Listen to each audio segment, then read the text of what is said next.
Shalom saudara, kembali lagi dengan Intim dengan Allah. Mari kita sama-sama persiapkan hati kita, kita mau mendengarkan firman Tuhan.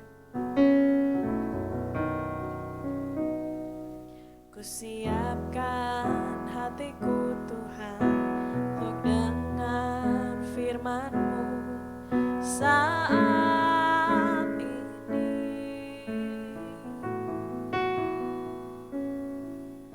Sujud menyembah-Mu Tuhan, masuk hadirat-Mu saat ini.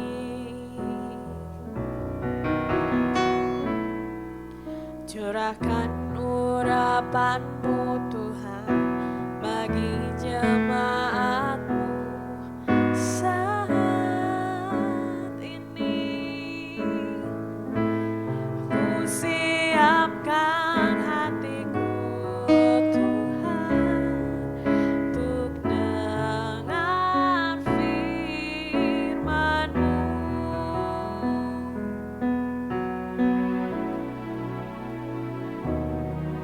Ku siapkan hatiku Tuhan untuk dengar firman-Mu saat ini. Ku sujud menyembah-Mu Tuhan, masuk hadirat-Mu saat ini.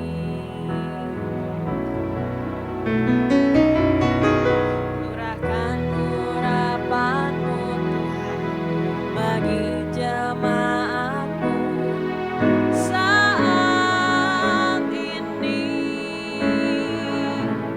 Ku siapkan hatiku Tuhan untuk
kuasa-Mu Tuhan Yesus, berbicara pada kami, berkati juga pembicara Tuhan yang akan membawakan firman-Mu.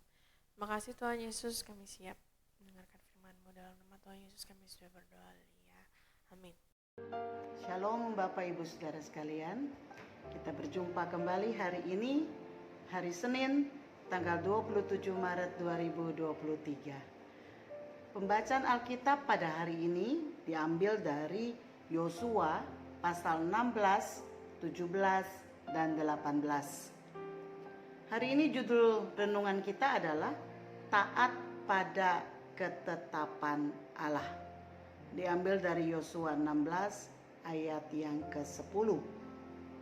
Ketika Tuhan membawa orang Israel keluar dari Mesir, Ia telah menjanjikan tanah perjanjian yang berlimpah-limpah susu dan madunya. Itu dalam Keluaran pasal 3 ayat 8 dikatakan, sebab itu aku telah turun untuk melepaskan mereka dari tangan orang Mesir dan menuntun mereka keluar dari negeri itu ke suatu negeri yang baik dan luas, suatu negeri yang berlimpah-limpah susu dan madunya, ke tempat orang Kanaan, orang Het, orang Amori, orang Feris, orang Hewi, dan orang Yebus. Kala mereka telah menyeberangi sungai Yordan, mereka telah memasuki wilayah yang akan diberikan oleh Tuhan kepada mereka. Tetapi mereka tidak bisa langsung mendudukinya, sebab di situ sudah ditinggali oleh 7 bangsa yang harus mereka halau dan tumpas, yakni Kanaan, Het, Girgasi, Amori, Feris, Hewi, Yebus. 7 bangsa ini dikatakan lebih banyak dan lebih kuat daripada orang Israel. Ulangan 7 ayat 1 mengatakan demikian. Satu jaminan bagi orang Israel bahwa Allah akan menghalau bangsa-bangsa itu dari hadapan orang Israel. Mereka akan menang atau atas bangsa-bangsa ini. Yosua 3 ayat 10 mengatakan, lagi kata Yosua, dari hal inilah kamu akan ketahui bahwa Allah yang hidup ada di tengah-tengah kamu, dan bahwa sungguh-sungguh akan dihalaunya orang Kanaan, orang Het, orang Hewi, orang Feris, orang Girgasi, orang Amori, dan orang Yebus dari depan kamu. Namun Allah berpesan kepada orang Israel bahwa mereka harus menumpas sama sekali 7 bangsa itu. Mereka tidak boleh membiarkan hidup apapun yang bernafas dari bangsa-bangsa itu. Dalam Ulangan 20 ayat 16-17. Segala bukit-bukit pengorbanan mereka harus dimusnahkan. Bilangan 33 ayat 52. Hal ini diperintahkan agar bangsa-bangsa lain tersebut tidak mempengaruhi umat Tuhan untuk menyembah Allah mereka, sehingga dengan demikian berdosa kepada Tuhan. Ulangan 20 ayat 18. Jika mereka tidak menghalau seluruh penduduk negeri itu, maka orang-orang yang dibiarkan hidup akan menjadi seperti selumbar di mata dan seperti duri yang menusuk lambung, dan mereka akan menyesatkan umat Tuhan. Dalam Bilangan 33 ayat 55 dikatakan demikian. Oleh pertolongan Tuhan, bangsa Israel berhasil mengalahkan bangsa-bangsa Kanaan ini. Tetapi sayangnya mereka melupakan apa yang telah diperintahkan Tuhan kepada mereka. Mereka tidak menumpas seluruh bangsa ini, tetapi beberapa mereka biarkan hidup. Kita perhatikan, di dalam Yosua 16 ayat 10 dikatakan orang Kanaan yang diam di Geser itu tetap hidup di tengah-tengah suku Efraim.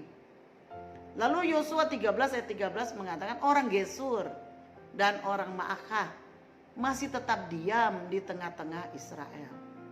Lalu di dalam Hakim-Hakim 1 ayat 27 mengatakan penduduk Bet-Sean, penduduk Tanah, penduduk Dor, penduduk Yibleam, penduduk Megido masih diam di tengah-tengah suku Manasye.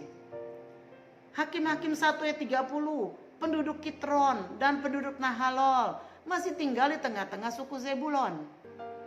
Lalu penduduk Ako, penduduk Sidon, Ahlab, Aksib, Helba, Afek, dan Rehob tetap berdiam di tengah suku Asyer. Hakim-Hakim 1 ayat 31. Dan di ayat 33-nya dikatakan penduduk Bet Semes, penduduk Bet Anat masih berdiam di tengah suku Naftali. Lalu di ayat 34-nya dikatakan orang Amori tetap diam di tengah suku Dan. Jadi hampir di setiap suku masih ada orang-orang Kanaan, orang-orang Feris, orang-orang Yebus di tengah-tengah mereka. Dibiarkan tetap hidup. Demikianlah setelah Yosua meninggal, orang-orang Kanaan masih banyak yang berdiam di tengah-tengah orang Israel. Memang ketika orang Israel kuat, maka mereka membuat orang Kanaan itu menjadi pekerja rodi bagi orang Israel. Tetapi apa yang terjadi selanjutnya? Mereka saling kawin mengawinkan. Umat Tuhan ikut menyembah ilah orang Kanaan. Mereka lupa akan ketetapan Tuhan. Padahal mereka telah mengalami sendiri pertolongan Tuhan dengan tangannya yang perkasa yang memberikan mereka kemenangan atas bangsa-bangsa yang jauh lebih kuat dari mereka. Tetapi mereka malah menyembah Allah yang negerinya mereka tumpas dan kalahkan. Karena mereka membiarkan penduduk negeri tersebut hidup dan bahkan kawin dengan perempuan-perempuan bangsa Kanaan yang akhirnya menyesatkan mereka dan menjadi jerat bagi mereka. Mengapa mereka tidak memusnahkan semua penduduk Kanaan seperti yang diperintahkan Tuhan? Yang pertama, karena mereka tidak taat perintah Tuhan. Yang kedua, karena mereka sudah cukup puas dengan apa yang mereka peroleh. Yang ketiga, karena mereka merasa tidak mampu. Saudara bisa baca dalam Yosua 1 ayat 19. Apa yang kita bisa renungkan hari ini? Waspadalah saudara. Ketidaktaatan kecil akan menghasilkan dosa yang besar, yang berdampak kepada kejatuhan dan kebinasaan. Ketaatan haruslah utuh, jangan setengah-setengah. Ketaatan setengah-setengah sama dengan tidak taat. Sekali lagi saya mau katakan, ketaatan setengah-setengah itu sama dengan tidak taat. Kompromi terhadap dosa akan menyebabkan jerat dan kejatuhan. Ingat Salomo. Salomo yang besar jatuh karena memperistri perempuan-perempuan kafir yang membawa dan menjeratnya kepada penyembahan Allah lain. Mari kita waspada agar jangan sampai kelalaian kecil membuat kita jatuh ke dalam dosa yang besar. Mari kita berdoa. Tuhan, terima kasih hari ini kami boleh diingatkan kembali betapa kami harus taat, tidak setengah-setengah, taat secara utuh kepada firman Tuhan. Kami mau belajar mempercayai akan firman Tuhan. Ketika kami mengatakan ya, biarlah itu ya sesungguhnya. Kami tidak mau kompromi dengan dosa yang meskipun tidak kelihatan, meskipun tidak kentara, tapi biarlah kami mau peka bahwa itu tidak sesuai dengan perintah Tuhan. Tolong kami ya Bapa, agar kami tidak terjerat oleh karena kelalaian dan kegagalan kami sendiri. Terima kasih untuk firman. Biarlah Roh Kudus mengingatkan terus di dalam hati kami. Terima kasih Bapa. Di dalam nama Yesus. Amin. Kiranya Tuhan memimpin kita di dalam ketaatan sepenuhnya. Tuhan Yesus memberkati.